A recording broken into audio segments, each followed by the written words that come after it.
ओम शांति। कौन बनेगा पद्मा पदम पति? हमारे पदम कर्म कैसे बने, उसी के लिए हम मुरली मंथन करते हैं। आज हमारे मुरली मंथन का जो विषय है वह है, क्या आत्मा का कोई वजन व आकार होता है? क्या जवाब देंगे? नहीं। हाँ जी, नहीं भाई, नहीं होता है। नहीं, इसको हम कैसे समझेंगे? आत्मा का विषय गहराई से समझने के लिए हमें आध्यात्मिक दृष्टिकोण से इसे देखना होगा। आत्मा एक अदृश्य, सूक्ष्म और अमूर्त शक्ति है। सूक्ष्म और अमूर्त, अमूर्त का मतलब होता है जिसकी मूर्ति नहीं बनाई जा सकती। इसके अस्तित्व पर अनेक विचार और चर्चाएं होती रहती हैं। इस अध्याय में हम आत्मा के वजन और उसके स्वरूप के बारे में चर्चा करेंगे। नंबर 1, आत्मा का रूप और अस्तित्व। तो आत्मा का रूप क्या बताएंगे? बिंदु। और बिंदु की परिभाषा क्या होती है? हाँ, एक ऐसा चिन्ह जिसकी लंबाई, चौड़ाई और ऊंचाई ना हो। तो हम ऐसा बिंदु बना नहीं सकते, ऐसा बिंदु बना नहीं सकते, क्योंकि ये हम नहीं कह सकते कि उसका रूप नहीं है। उसका रूप है, परंतु हम उसे बनाने में असमर्थ है, उसे बनाने में असमर्थ है। और उसका अस्तित्व भी है, रूप भी है और उसका अस्तित्व भी है, तो उसका वजन भी होना चाहिए।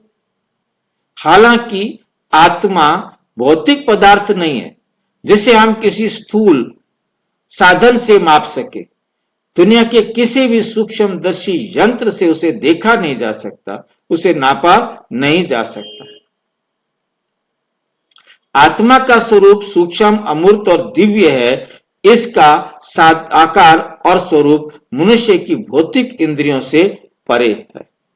जैसा कि मुरली में बाबा ने हमें समझाया, 5 जनवरी 2005 की मुरली रिवाइज हुई है। हम आत्माओं का रूहानी बाप एक है, उनका रूप दिखाई नहीं पड़ता, वे निराकार है। हर वस्तु का आकार जरूर होता है।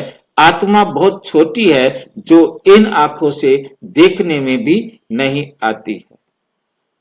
क्या आत्मा का वजन है?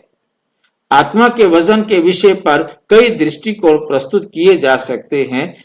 भौतिक दृष्टिकोण, आत्मा कोई भौतिक वस्तु नहीं, इसलिए इसे किसी मापन यंत्र से तोला नहीं जा सकता। वैज्ञानिक दृष्टिकोण से जब शरीर से आत्मा निकलती है तो शरीर का वजन कुछ मात्रा में भी कम हो सकता है। नहीं, इस पर कोई प्रयोग और सिद्धांत भी दिए गए, लेकिन इनका कोई निर्णायक प्रमाण नहीं है कि उसका कोई वजन कम हो गया हो, 1 ग्राम 2 ग्राम, कोई भी ऐसा प्रमाण नहीं मिला। आध्यात्मिक दृष्टिकोण, आत्मा का वजन इसकी ऊर्जा, शक्ति और गुणों में निहित होती है। जब आत्मा शुद्ध, सकारात्मक और उन्नत होती है तो उसकी ऊर्जा का प्रभाव अधिक होता है। इसे मापने के लिए हमें भौतिक यंत्रों की बजाय अपने मन और बुद्धि का सहारा लेना होगा। नंबर 3, आत्मा और शालिग्राम का प्रतीक। आत्मा का एक प्रतीक शालिग्राम के रूप में दिखाया जाता है। कहा गया है, शालिग्राम एक छोटा गोल आकार का पत्थर होता है जो आत्मा की सूक्ष्मता और पूर्णता का प्रतीक है। ये दर्शाता है कि आत्मा अदृश्य है, अत्यंत सूक्ष्म होते हुए भी एक निश्चित स्वरूप रखती है। उसका स्वरूप है, परंतु हम उसका स्वरूप बनाने में असमर्थ हैं। नंबर 4 आता है, आत्मा की शक्ति और वजन का अनुभव। आत्मा का वजन भौतिक माप से नहीं, बल्कि उसके गुणों, कर्मों और ऊर्जा से आंका जा सकता है। जब आत्मा शुद्ध और सकारात्मक होती है तो उसका प्रभाव दूसरों पर शांति, प्रेम और आनंद के रूप में दिखाई देता है।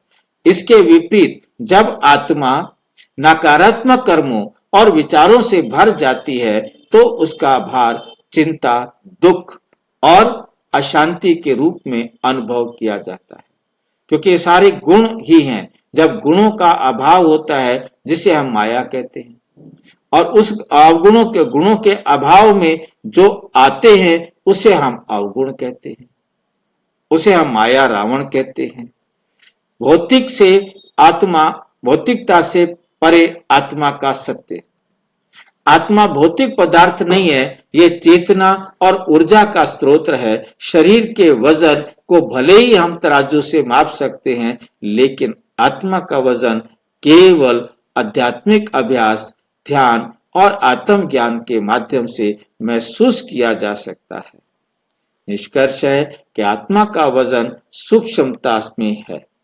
आत्मा का वजन भौतिक अर्थों में मापा नहीं जा सकता। इसका वजन इसके गुण, कर्म और ऊर्जा में निहित होता है। आत्मा की शक्ति को समझने के लिए हमें स्थूल से परे जाकर सूक्ष्मता में जाना होगा। जैसे जैसे हम आत्मा की गहराई को समझते हैं, हम पाते हैं कि आत्मा का वजन उसकी दिव्यता, शुद्धता और परमात्मा से जुड़ाव में है।